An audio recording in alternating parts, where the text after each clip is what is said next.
آپ کے تمام وہ تحریرات جو ختم نبوت کے بارے میں حضرت مولانا کے کتابوں سے جو اقتباسات یہاں پر نوٹ کیے گئے ہیں وہ آپ کے سامنے سنانے جا رہے ہیں۔ تحریک صدیق دیندار پر قادیانی ہونے کے بہتان، یہ ایک بہتان ہیں جو ہم پر لگائے جا رہے ہیں، اس کا جو ہے ازالہ ہم آپ کو کرنے جا رہے ہیں۔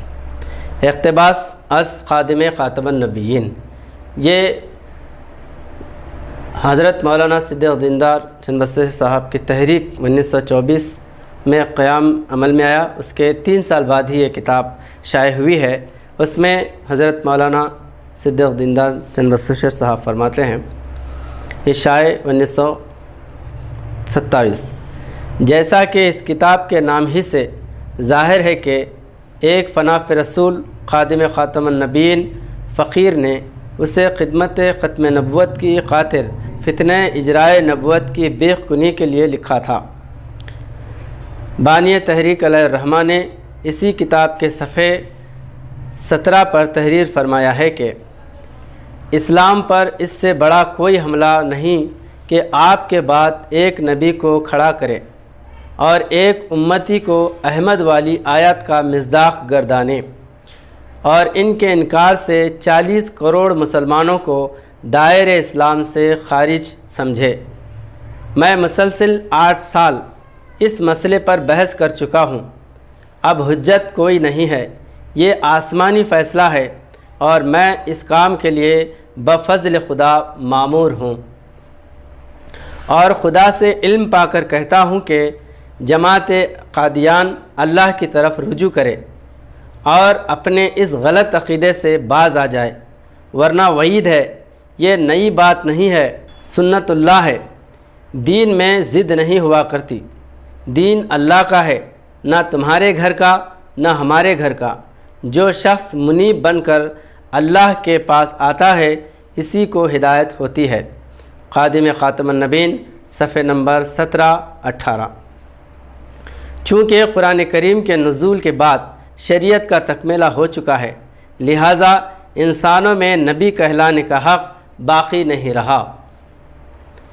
وحی ولایت کا پانے والا ہمیشہ شرک فی النبوہ محمدیہ مقدسہ مطہرہ سے ڈرتا رہے گا۔ دجال اور بے ایمان ہی ہوگا وہ شخص جو کور باطنی کی وجہ سے یا شرارت اور فساد کی غرض سے حضور سرور عالم صلی اللہ علیہ وسلم کی ہتک اور تذلیل کرنے کی غرض سے مدعی نبوت ہوگا۔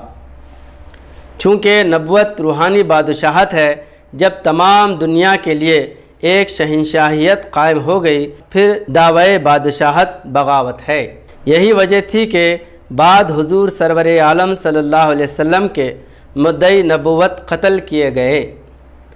اس کی دلیل یہ ہے کہ وَلَوْ تَقَوَّلْ عَلَيْنَا بَعْضَ الْأَقَاوِيلِ لَأَخَذْنَا مِنْهُ بِالْيَمِينِ ثُمَّ لَقَطَعْنَا مِنْهُ الْوَتِينَ فَمَا مِنْكُمْ مِنْ أَحَدٍ عَنْهُ حَاجِزِينَ۔ یہ سورہ الحاقہ کے دوسرے رکوع کی آیت ہے۔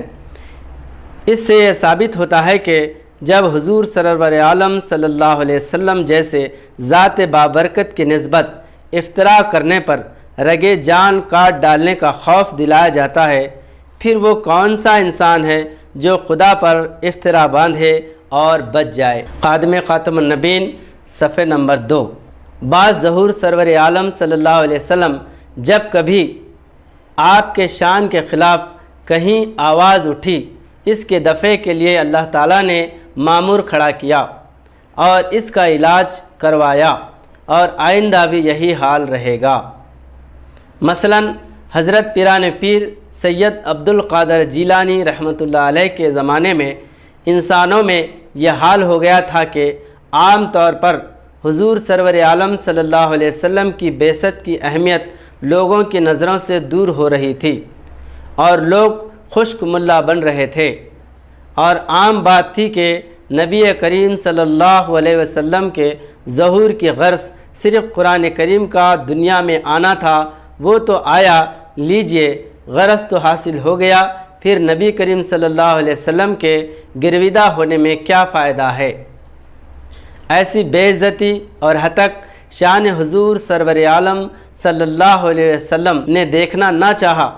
پیران پیر کو مامور کیا۔ آپ نے اعلان کیا، حضور سرور عالم صلی اللہ علیہ وسلم کی ضرورت تو انسان کو حد درجے کی ہے، مگر میں کہتا ہوں کہ جب تک کوئی شخص میرے ہاتھ پر بیعت نہ کرے اس کے لیے آسمانی دروازے نہیں کھلے جائیں گے۔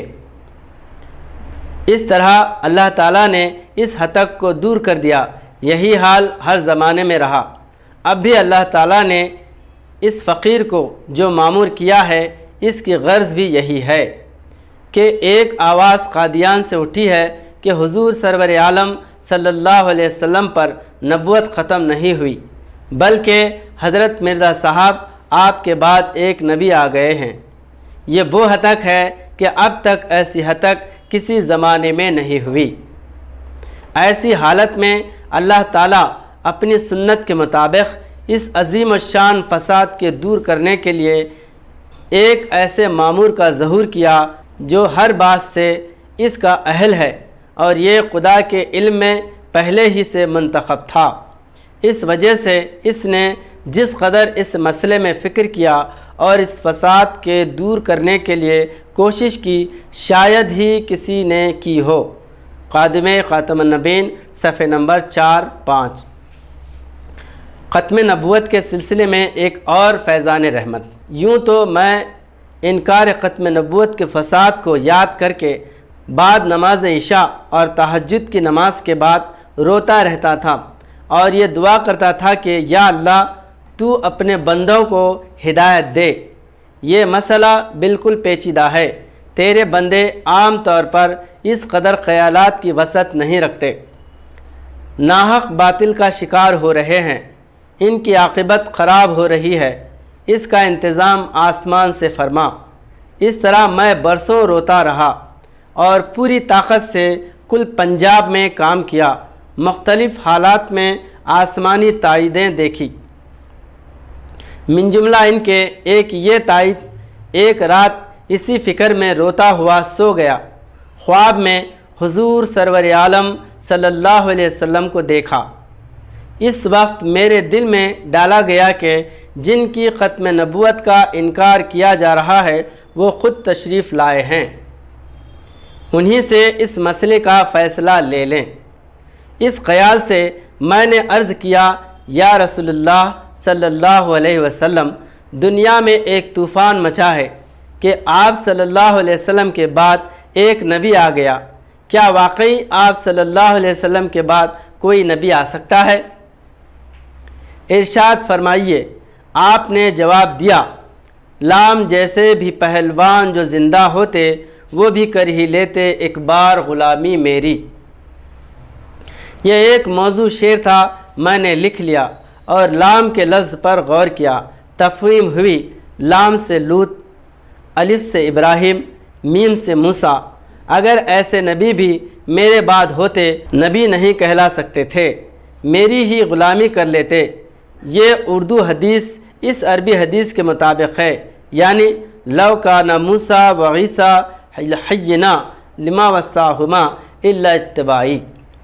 اس کے بعد دل میں ایک زبردست طاقت پیدا ہوئی اور کثرت سے ختم نبوت کے دلائل ملنے لگے۔ تقریباً 8 سال اسی ایک مسئلے پر بحث کرتا ہوا میدان میں کامیاب نکلا۔ الحمدللہ علی ذالک۔ خادم خاتم النبیین۔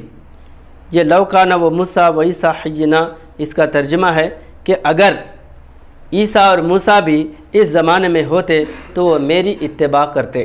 خادم خاتم النبیین صفحہ نمبر 7-8۔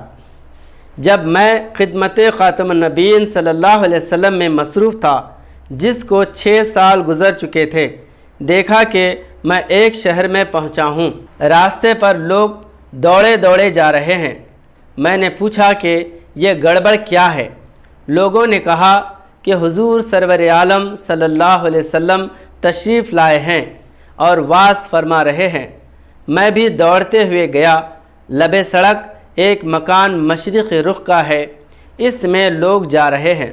میں بھی گیا، دیکھا حضور سرور عالم صلی اللہ علیہ وسلم مغرب کی طرف پیٹ کیے ہوئے کھڑے ہو کر وعظ فرما رہے ہیں۔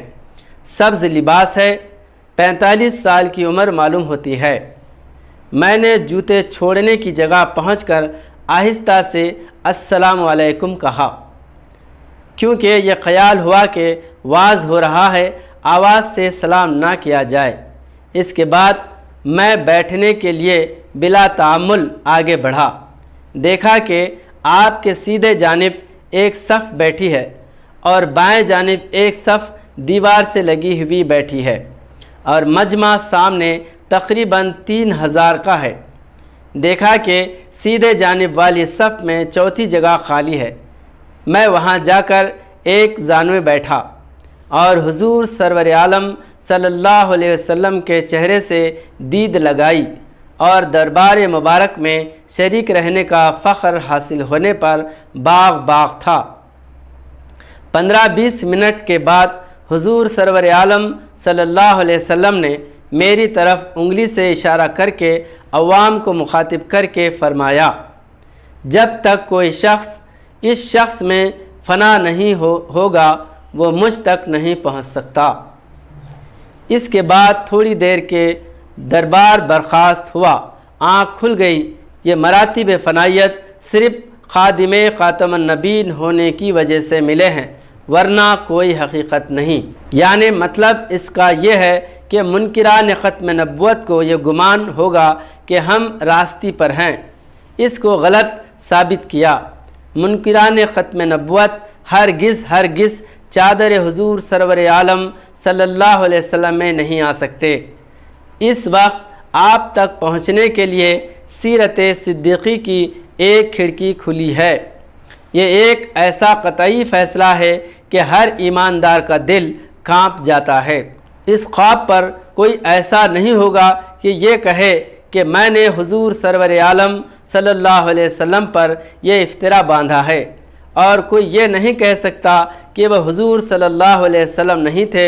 نفسانی دھوکہ ہے، کیونکہ ایک شخص علم دین سے واقف ہو اور حضور سرور عالم صلی اللہ علیہ وسلم پر افترا کرے، ممکن ہی نہیں۔ اور دوسری بات یہ رہی، یہ نفسانی دھوکہ ہے، یہ بھی غلط ہے، کیونکہ حدیث ہے، من رانی فی المنامی فقد رانی فی الیقظہ فإن الشیطان لا یتمثل علی صورتی، یعنی جس نے مجھ کو خواب میں دیکھا، تحقیق اس نے مجھے بیداری میں دیکھا، کیونکہ شیطان میری صورت میں متمثل ہو کر نہیں آتا۔ خادم خاتم النبیین، صفحہ نمبر 8-9۔